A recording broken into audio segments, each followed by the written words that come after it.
دنیا میں چاہے انسان جو بھی کر لے، اچھا یا برا، درد اس کو ضرور ملنا ہے، یا تو سزا کی صورت میں یا پھر آزمائش کے طور پر۔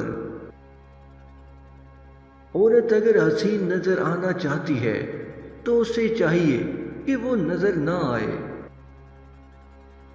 اپنے ضمیر کی عدالت میں ضرور جایا کرو، کیونکہ وہاں کبھی بھی غلط فیصلے نہیں ہوتے۔ جب انسان ناراضگی دور کرنے کی کوشش کرتا ہے تو اس کا یہ مطلب نہیں ہوتا کہ وہ غلط ہے، بلکہ اسے انا سے زیادہ رشتے کی قدر ہوتی ہے۔ انسان سے محبت وہی کر سکتا ہے جس پر خدا مہربان ہو۔ لا تعلقی نفرت سے زیادہ بدترین سزا ہے۔ جب خود اپنی اہمیت بتانی پڑ جائے تو سمجھ لیں اب آپ کی کوئی اہمیت نہیں رہی۔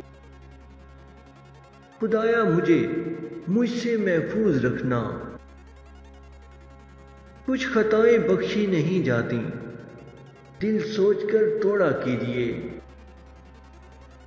لفظ انسان کے غلام ہوتے ہیں، مگر صرف بولنے سے پہلے تک، بولنے کے بعد انسان اپنے الفاظ کا غلام بن جاتا ہے۔ ہر عبادت کی قضا ہے، لیکن انسانی دل توڑنے کی کوئی قضا نہیں۔ اپنے آپ کو ماضی کا قیدی نہ بناؤ، وہ زندگی کا سبق تھا، کوئی عمر بھر کی سزا نہیں۔ ٹوٹا ہوا یقین اور گزرا ہوا بچپن کبھی واپس نہیں آتا۔ انسان دونوں معاملات میں بے بس ہے، دکھ سے بھاگ نہیں سکتا اور خوشی کو خرید نہیں سکتا۔